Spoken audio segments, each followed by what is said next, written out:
My name is Billy Cavallo. I'm the East Coast brand ambassador for Crystal Head Vodka based in Philadelphia, but I get up to Boston quite a lot, usually once a quarter or so. And we're here to just walk through what Crystal Head is and how to show you guys some cocktails. So Crystal Head is a premium vodka founded by Dan Aykroyd, the actor from Ghostbusters, Blues Brothers, Coneheads, etc. He set out about 12 years ago to create a vodka that is additive free. And that is the biggest thing for our brand. He didn't like all of the citrus and extra sugars that were put into vodkas to cover up the alcohol smell and taste. So we start with a premium base that we use to create our vodka. So for our original blend, which is inside our newly launched Pride bottle, it is made with peaches and cream corn out of 3 specific farms in Ontario, Canada, and then brought over to our distillery in Newfoundland, Canada, where it's distilled 4 times with water from a glacial aquifer, and then filtered 7 times. The final 3 are through 10,000 Herkimer diamonds. So we are diamond filtered vodka. And then from there, like I said, we're additive free. So we don't add any sugar, citrus oil, or glycerol into our blend. And those are the nasty things that give you a hangover when you overindulge on those nights. This year, we launched our Pride bottle about exactly a month ago. For me personally, it means a lot to me. Me and the only other brand ambassador for the US are both members of the LGBT community. And over the past 3 years of working for them, have utilized the brand to really give back to our communities and sponsor various events and just give back. So for them to come out with a bottle to really signify that for us means a lot to us personally. And we're here to show that to you today. I want to introduce Chris. Right here, Chris, I forget your last name off the top of my head. Kiertz? Kiertz, I was right. Okay, yeah. Chris Kiertz, he is our star tender. You got it. He's going to show us how to elevate these simple cocktails that you can do at home. So I'm going to do the simple version of 3 different cocktails, and then I'm going to pass it off to Chris to show you how to do an elevated version. All right, so next we're going to walk into what tools you can use at home if you don't have all the crazy bartender tools that we have available. So one thing that we've done before is utilize a mason jar, or in my case, I have a pickle jar that you can use to shake your cocktail up. Instead of a muddler, if you just have a large spoon that you can just press down to break up the fruits and any mint or other herbs you might use is good to use as well. And then most standard shot glasses are 1.5 ounces if you don't have a jigger or another measuring tool at your disposal. And then Chris, you have over there a couple things as well to show us. Yeah, that's right. And I guess I should probably talk about who I am before I start telling people jump how in. to make cocktails. So I am Chris Kiertz, as you mentioned, and a little bit about me. First of all, I'm very passionate about Pride. So the fact that Crystal Head is passionate about this as well, very excited to be partnering with them. And then aside from that, I love cocktails. I run an Instagram account called the Home Bar Awards, which is a monthly challenge for people who make drinks at home. And every month we have a different challenge. I choose winners. And at the end of that month, at the end of the month, we choose the winners. And then at the end of the year, all of those people get to compete for the Home Bartender of the Year award. It's a lot of fun. It's kind of crazy, but I absolutely love it. And then on top of that, I also am the co-founder of Sidecar, which is a check-in app for cocktails. Whether you're making it at home, whether you're out at a bar and you want to check it in, you can do that using Sidecar. We're just in beta right now, so if you are interested, we would love to have users to help shape the future of that app. Now, enough about me. I want to talk about cocktail stuff. As Billy mentioned, you don't need fancy equipment to do all this fancy cocktail making. I have here these, these teaspoons and tablespoons, measuring spoons that you could find in your drawer. Most people have these. And he said if you have a shot glass, that's really all you need for measurement. If you have a tablespoon, 2 tablespoons equals 1 ounce. So if you're not sure about how many ounces your shot glass is, you can always just put a little water, measure that out so you know exactly what you're putting into your drink. So that's a quick thing there. I do have some jiggers. You could always buy some of these, but you need a lot of them because you only get 2 measurements per jigger. My favorite measuring device here is this OXO graduated jigger. It goes all the way from 1/4 ounce to 2 ounces. So you only have one thing to use to make your cocktail, a thing to clean, which is probably the best part about it. So that's all I've got for the tools here. Awesome. Yeah, the less cleanup that we have, the better. Because when I do my shows every Friday, I do a show called Elevate Your Quarantini. At the end, I spend about half an hour just like getting everything like out of this area and over there. Yep. So from there, we're going to jump into our first cocktail. So we are going to do a Cape Cod which is based from Cape Cod. The drink was actually conceived in 1945 by an Ocean Spray Cranberry Growers Cooperative under the name of the Red Devil, but was made in Cape Cod, and that's where the name really came from. So this is simply just a vodka cranberry, right?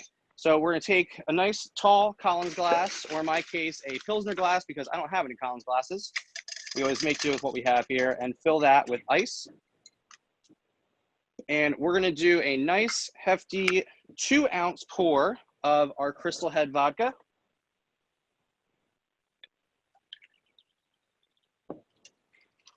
Drop that in there. Apparently that was a lot of ice. And then we're gonna do about 4 to 6 ounces of orange juice. So I say when you're mixing drinks at home and it's a +1 drink, so it's got your base and then it's got one mixer, I always do like a 2-to-1 ratio or a 3-to-1 ratio, depending on how strong you like your drink. Me, I like my drinks pretty strong. So we're gonna do 4 ounces of OJ in here. And just to jump in, Billy, we're on the screwdriver now. Oh, did I jump? Oh, I poured the orange juice instead of the cranberry juice. So we'll start with but it's okay because we got that one next. This is what happens when you have nerves. So we're gonna take this and just go a light dump and then dump it right back into the glass to mix it up, since we're just doing a build here. Thank you for catching that for me. So I described the Cape Cod, but I love this. The story you had about the screwdriver that you told me earlier was awesome.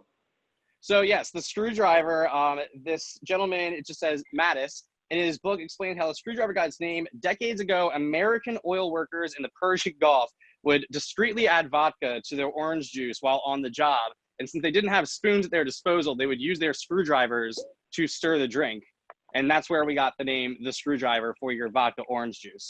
When back then they were pouring the vodka on top of the orange juice instead. So whenever you pour liquor on top of a juice, it's not going to blend in that as well as when you're pouring the juice into the vodka.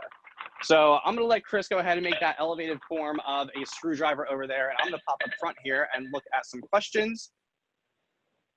There we go. So we have one right. You go first. Go ahead, Billy.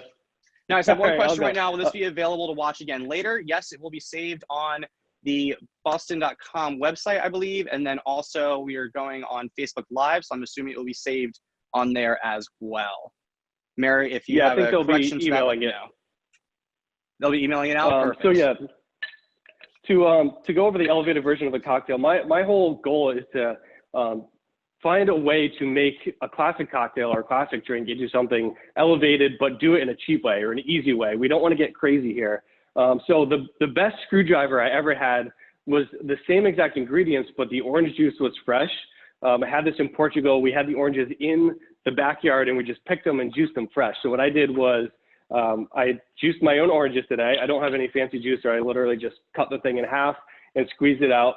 So I have this. I'm going to put 2 ounces of the vodka to start. My ice is already melting. It's pretty hot in here. And then I'm going to do 3 ounces of the fresh orange juice. And then to top this off, so we really wanted to do blood oranges. We wanted to mix in some blood orange juice into this drink, but I looked it up, Billy. The blood orange season, at least for people who get their blood oranges from California, which is where it seems we do, is from November to May. So that explains why we saw them in the grocery store a month ago, and we don't anymore. But what's great is this, I don't know if you can see this, it's the San Pellegrino. They make soda, and this doesn't go out of season. It's always available. And this blood orange soda is absolutely delicious. It's got all natural ingredients, which is always good. So nothing could pair better with, an all natural vodka, but these all natural ingredients. So, and what I'm going to do, just to be a little bit fancy, if you pour your ingredients over a spoon, you should get a nice layering effect. It might be tough to see on the Zoom. But it kind of reminds me of a tequila sunrise, if you've ever had one of those. Oh, yeah. That mixed up a little bit more than I wanted to, but there you go. You've got an elevated screwdriver, what I'll call a screwdriver soda. Love that. I love those Pellegrino drinks. So good. So cheers, Billy, to the screwdriver. Cheers to you.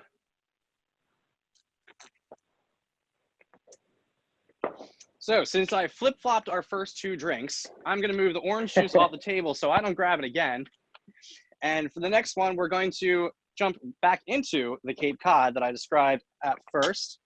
So we're going to take another Collins glass or Pilsner glass or whatever you have at your disposal and fill that with ice again.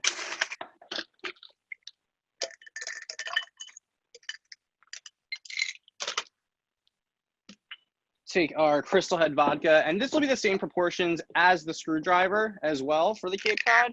So we're going to do 2 ounces of our Crystal Head Vodka. And the best thing about that, I call it the bartender's blank canvas because it doesn't have all these additives. So you're adding in your own citrus, your own sugar without a base that already has a certain amount of that blended into it. And then we have a lovely Open Nature, 100% pure cranberry juice, not just some ocean spray stuff. We got the organic, and we're going to do, again, another 4 ounces of cranberry juice on top of this. And I actually made my own elevated version of this as well. So Chris and I are both going to do one for you because since this is called the Cape Cod and P-Town is such a amazing LGBT destination, I unfortunately have only been there one time, but I had a blast, even though it was around Halloween, not the warmest. So that is our first original Cape Cod. So that was a 2-to-1 ratio of your cranberry juice with your vodka. For the second one, I'm going to actually use the shaker this time. I'm going to take a wine glass and fill that with ice.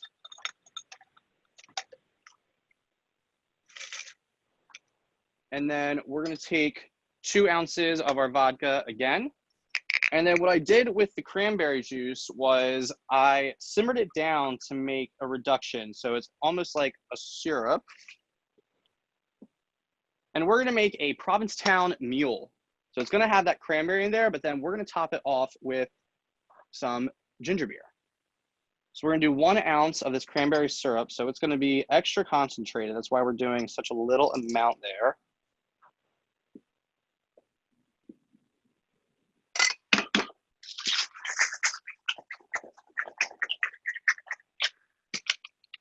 You've got that shake down, Billy.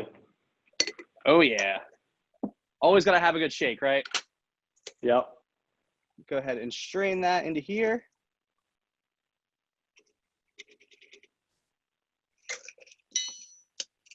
And then we're going to take some Fever Tree ginger beer, which is one of my favorites.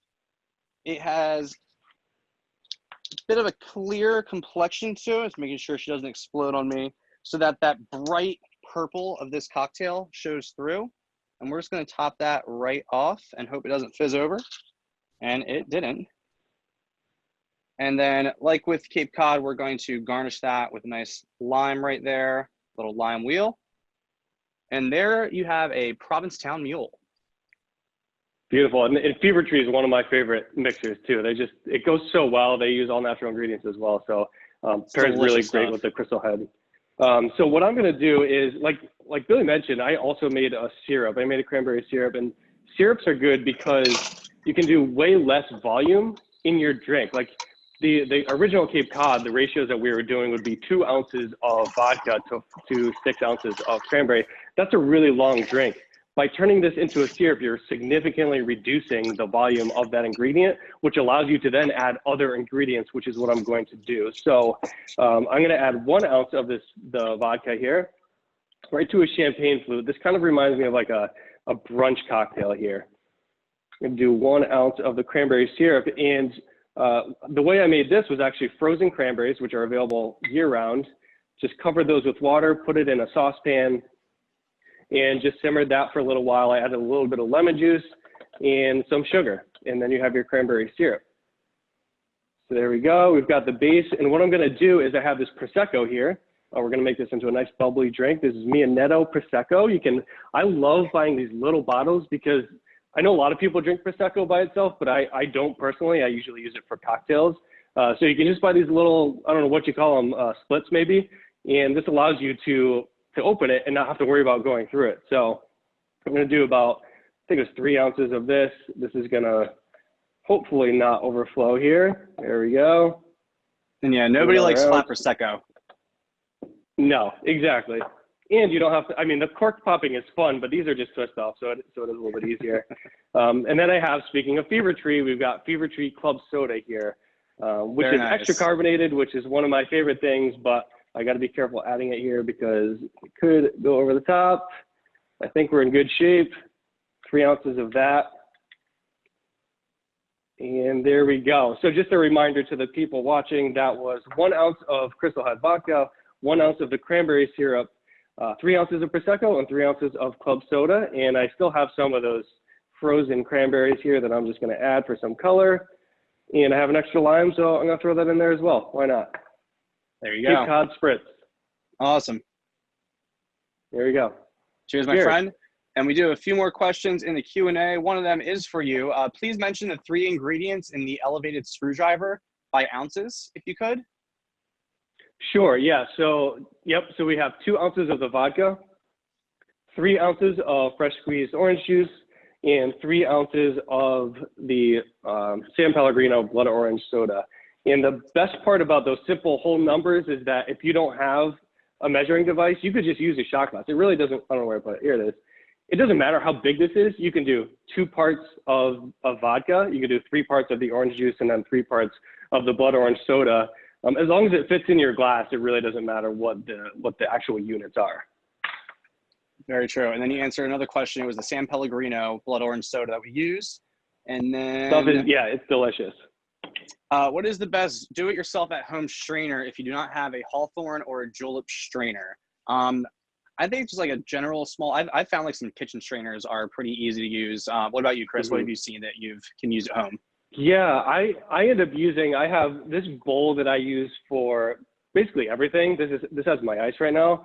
I have this kitchen strainer that just kind of sits over the top of it.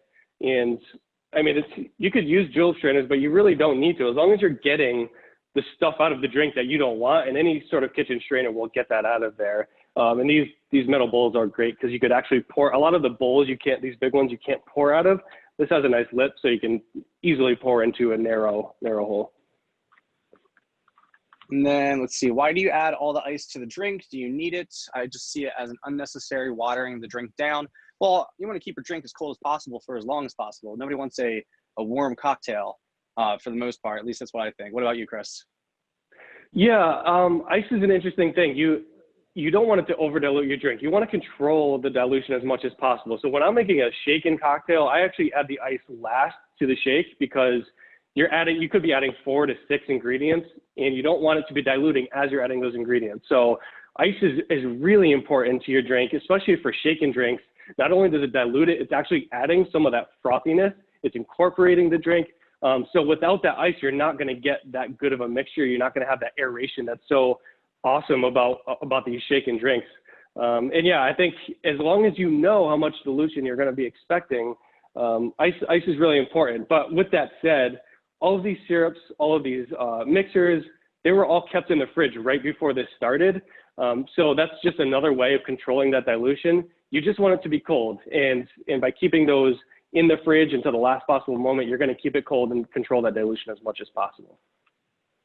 Thank you. That was a much better explanation than for me. And then the next 2 questions were about the cranberry syrup. I took about, I want to say 10 ounces of the cranberry juice, and I reduced it down till it was about 2 ounces. So it was like a 1/5 dilution. So it is nice and syrupy. And that took probably about, I kept it on like low. So if you have like a setting, like a 1 to 10 setting on your stove, I kept it at like a 3. So it was just like lightly simmering. I didn't want it boiling or like charring the actual juice, just enough to heat it up so it starts to evaporate.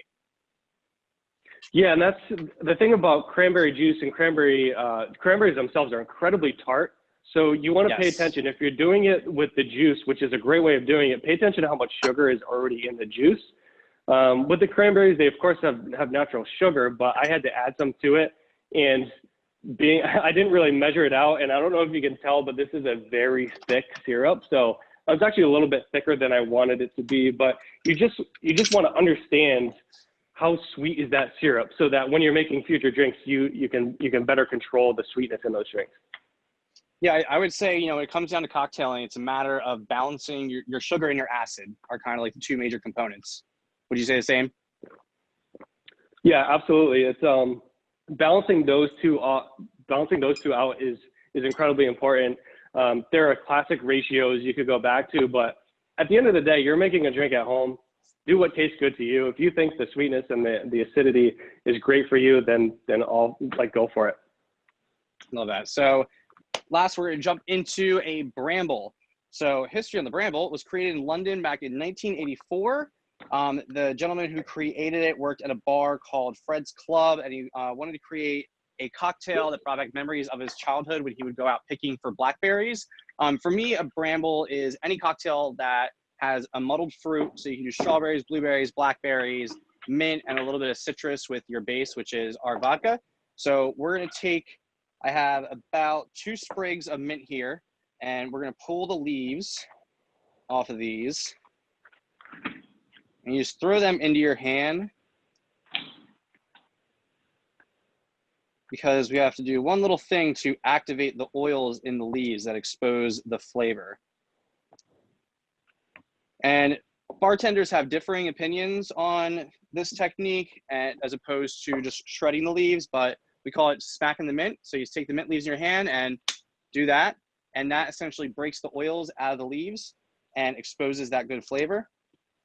So we're gonna drop that in. An important part, because I hear that all the time, but you don't want to over muddle your mint. You don't want to stick it at the bottom of your shaker, because there's actually a lot of bitter components to mint. And by muddling it and really you're going to get all those bitter components, which you probably don't want in your drink. Yeah. So I'm putting the mint in first because the goal of us muddling is to break up these blueberries. So I've got 10 blueberries here. We're going to drop them right in there. And then I want to add a little bit of liquid so there's something to absorb this flavor. So we're going to do our lemon juice. You can do fresh squeeze, or as Ina Garten says, can't get from the garden, store-bought is fine. So we've got some real lemon juice here. And I'm going to rinse this jigger out real quick because there's still some remnants of that cranberry syrup in there. Yeah, I knew I was going to forget something. I forgot my lemon in the fridge, but I got it. We're good to go. There you go. So we're going to do 3/4 ounces of lemon juice just to start so we can get all that flavor from the muddling. And again, if you don't have a muddler at home, you can just use a large spoon. The goal is just to, kind of break the fruit up to get that flavor out. So we're going to take this and kind of just lightly push down the blueberries to get them broken up. And you'll see it starts to turn a little purple there at the bottom. Like Chris said, you don't want to be digging into the glass and really, destroying that mint there. And then we're going to put some ice right in there. And next is going to be 3/4 ounces of simple syrup, which simple syrup is simply a 50-50 ratio of sugar and water that is heated up so the sugar dissolves. And then you just chill it back down in the fridge.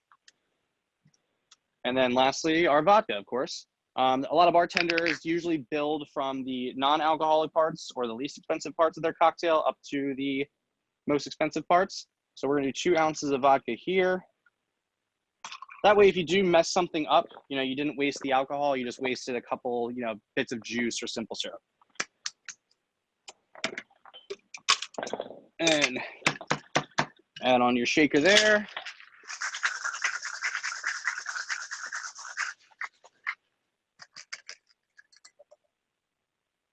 And oops, should have scooped some ice into this cup first. And then for this, we're going to need a double strain just to keep all those fruit and mint particles out of there. So I've got our hawthorn and our julep strainer. And just pour all of that right over ice. And when I was back bartending the bars, what I would do for cocktails like this is you take off all but the top couple pieces of mint leaves and you use that as your garnish. So these are a little smaller, and we're just going to use a little lime on there for fruit to hold it up. And there you go, a nice little blueberry bramble. There you go. That's a beautiful color right there. That's my favorite part about using the blueberries is it comes out this pinkish purple hue, and it just really stands out, especially during the summer months, nice and refreshing. Yeah, exactly. And just because we're up against the clock right here, I'm just going to get quickly started on my elevated version here. So I already got the 2 ounces of vodka in here, and luckily I found my lemon in the fridge. I've got 3/4 of an ounce of that. And the difference between what Billy did and what I'm doing is I also made a syrup out of the blueberries. And I know that there's 3/4 of an ounce. It doesn't look like much, but I measured this before this started. So I'm just going to free pour this into the drink here. There we go. And again, what making a syrup does for your drink is this entire bottle was full. So once I know the sweetness and the tartness and all of that about this one ingredient, I know exactly how to use that in my future cocktails. When you're buying and using fresh fruit, which is great, like I love using fresh fruit, you have to understand that they could all have different acidity levels, they could have different sweetness. So every time you're buying a new batch of fruit, you should be at least tasting it before you add it to your cocktail, so you know maybe you need a few more blueberries this time around. So that's why I like to do syrups. They last forever. You could put them on pancakes or waffles even. They don't just have to be used for cocktails. So that's always a lot of fun. And It's great for brunch cocktails and just for brunch. That's right, yep. And I'm gonna shake this up. You can tell when it's done, when it's got that nice frost around the shaker here. Make sure I got all that out of there. And I added some crushed ice and some frozen blueberries to this glass.